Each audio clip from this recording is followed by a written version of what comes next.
2024년은 그야말로 국산차의 한 해였습니다. 전 세계 주요 상을 휩쓰는가 하면 국산 신차들이 세계적인 관심을 받기도 했죠. 올해 현대차 그룹의 영역이익이 토요타에 이은 세계 2위로 올라섰고 판매량은 세계 3위를 기록하기도 했습니다. 침묵을 끝낸 르노코리아는 오랜만에 신차로 분위기 반전에 나섰고 KGM도 상승세를 이어갔죠. 자, 모터그래프에서 2025년 을사년을 장식할 국산 신차를 정리했습니다.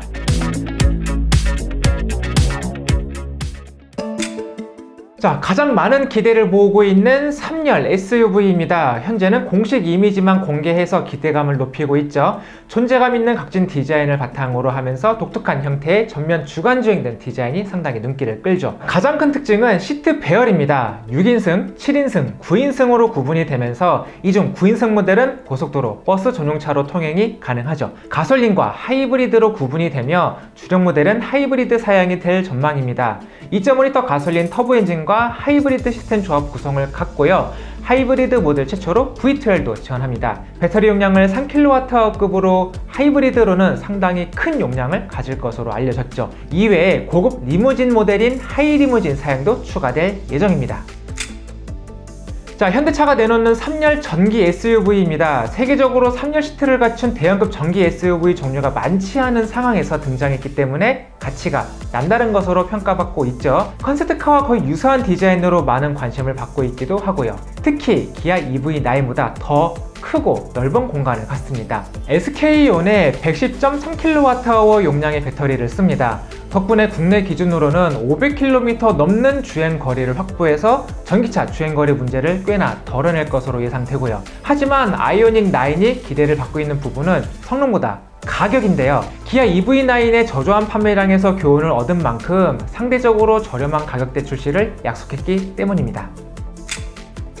2세대 넥소는 현대차가 현대모비스로부터 수소 연료전지 사업을 인수한 이후 내놓는 첫 번째 모델이라는 의미를 갖습니다. 수소탱크 용량을 키우고 소프트웨어 최적화 등 개선으로 1회 충전으로 650km 이상 주행이 가능할 것으로도 알려졌죠. V12 기능도 추가되고요. 다만 3세대 수소 연료 전지 시스템이 아니라 현행 넥소의 시스템을 개선한 수준이라는 점에서 기대감과 아쉬움이 공존하고 있습니다.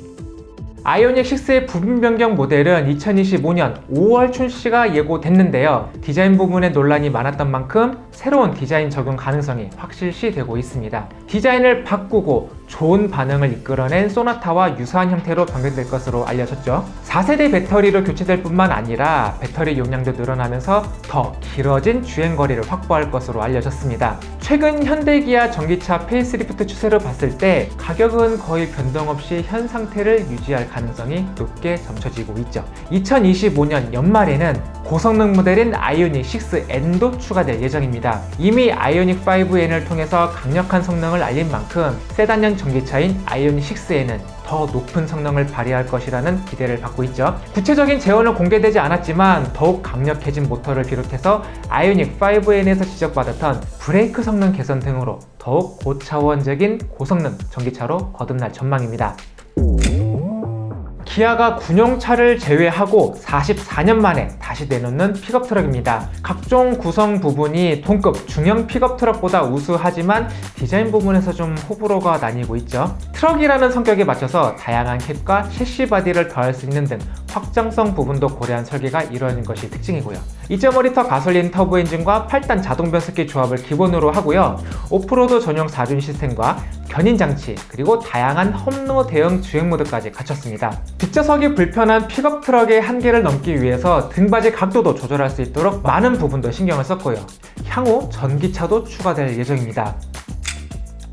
EV3와 EV6 사이가 EV4와 EV5로 메꿔질 예정입니다. 먼저 EV4는 K3 후속 모델 역할을 맡을 예정이고요. 현재 세단과 해치백 모두 포착된 상태이기 때문에 이 둘 다 출시될 가능성이 언급되고 있죠. EV5는 EV9의 크기를 줄인 버전 역할을 합니다. 스포티지급에 해당하는 준준형 전기 SUV로 한국보다 중국에서 먼저 공개되면서 디자인이 알려졌죠. 인산철 배터리를 쓰는 중국형 모델과 달리 3원계 배터리를 쓰고 V2의 상위 기술인 V2G도 적용될 것으로 알려졌습니다. 소형 SUV 판매 1위 자리를 지키고 있는 셀토스가 3세대 모델로 변경이 될 예정인데요. 신형 코나와 같은 플랫폼을 기초로 개발돼서 더 크고 넓은 공간을 가질 예정입니다. 가장 큰 변화점으로는 셀토스에도 하이브리드 모델이 추가된다는 점인데, 특히 현대차 그룹 최초로 후륜에 독립적인 모터가 탑재되는 전기 구동 4륜 시스템이 탑재될 것으로 알려졌습니다. 니로 하이브리드와 겹치는 문제를 어떻게 풀어낼지가 지켜볼 포인트겠죠?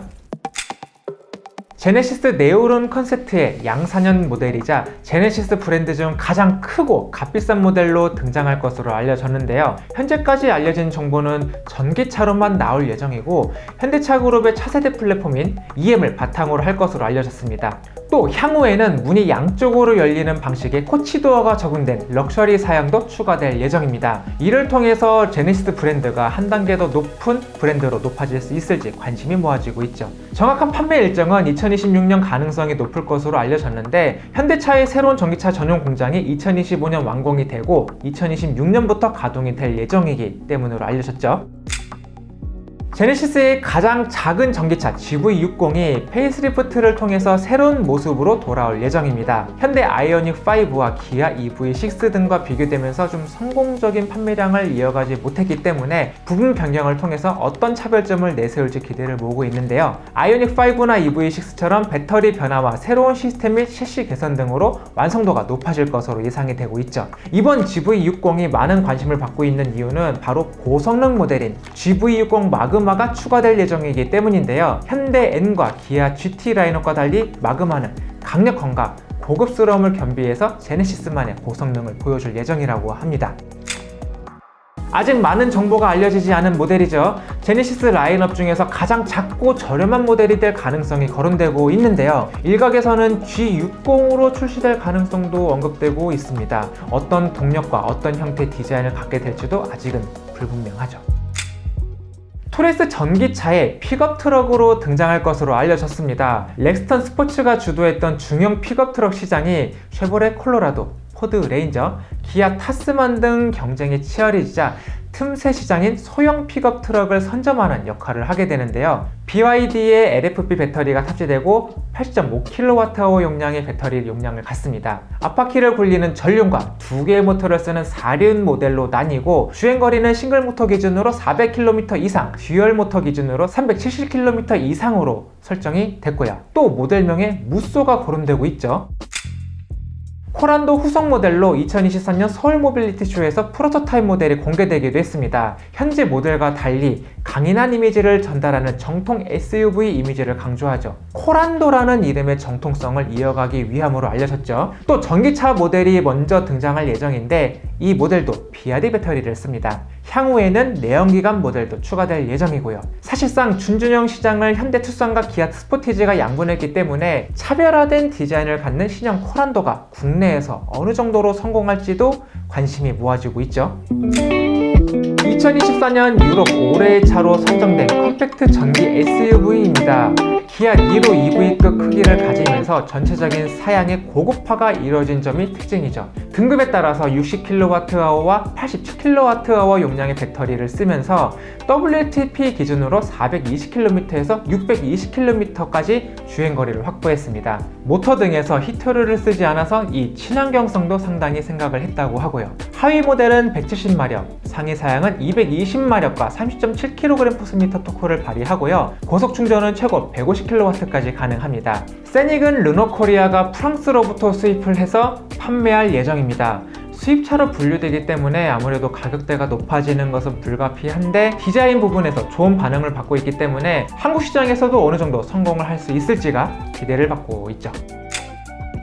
르노를 대표하는 소형차이자 과거 모델을 재해석한 전기차입니다. 국내에서는 클리오를 대체하는 성격으로 출시될 것으로 알려졌고요. 패션카 성격을 갖는 도시명 전기차이기 때문에 미니 일렉트릭과 직접적으로 경쟁을 할 예정입니다. 52kWh 용량 배터리를 통해서 WLTP 기준으로 400km 주행을 할 수 있는 것으로 알려졌고요. 출력은 94마력, 121마력, 150마력 등으로 구분되는데, 이 작은 소형 전기차지만 V12부터 V2G까지 가능한 것도 특징입니다. 르노5 한국 출시가 확정되면서 후륜구동 500마력짜리 고성능 모델인 R5 터보 3E도 한국에 출시되는 것이 아니냐는 기대감도 높아지고 있는 상황입니다.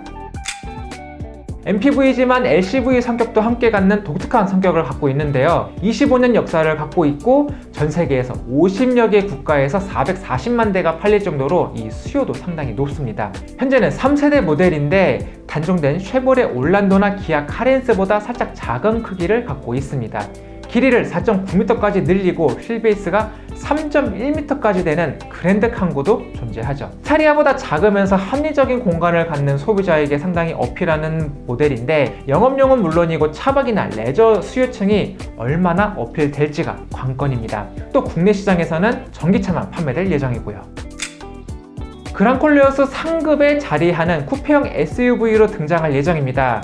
그랑콜레오스가 쓴 CMA 플랫폼을 바탕으로 개발이 되고 차체 크기를 더 키우고 멋스러운 이미지가 부각될 예정이죠.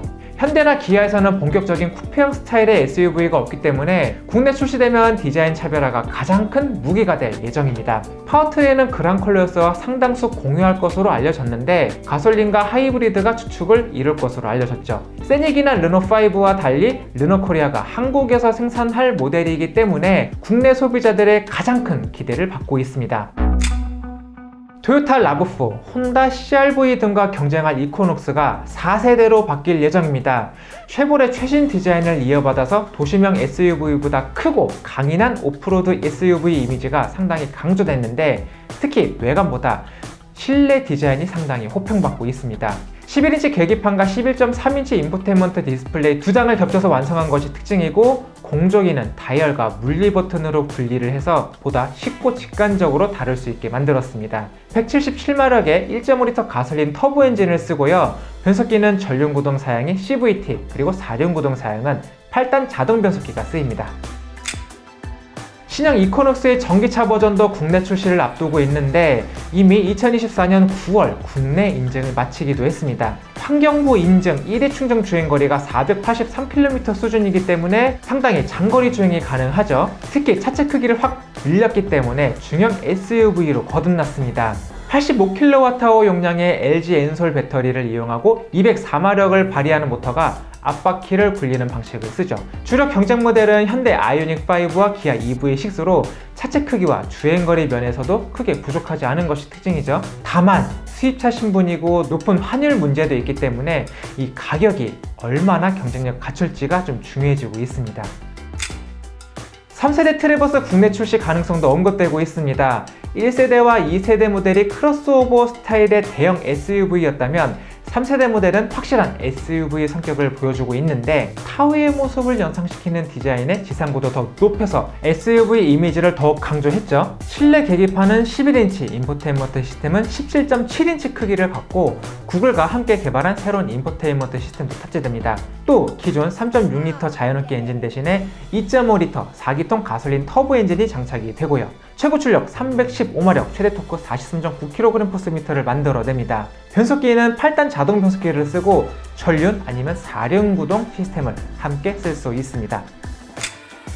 2019년 등장 이후 이제 5년째 한국 출시 루머가 돌고 있는 쉐보레 위드십 스포츠카입니다. 코로나19 당시 미국 공장의 가동을 멈추면서 한국 출시 가능성이 좀 낮아졌는데 2023년부터 다시 이 출시 가능성이 언급되고 있습니다. 실제로 드라마에서도 콜벳이 등장하기도 했고 미래모빌리티 엑스포에도 콜벳이 전시되기도 했죠. 미국에 출시된 지 시간이 많이 지났음에도 고성능 미드십 스포츠카의 존재감이 상당하기 때문에 실제로 한국 시장에 출시될지 또 출시된다면 어떤 사양에 출시될지 궁금증을 많이 낳고 있습니다.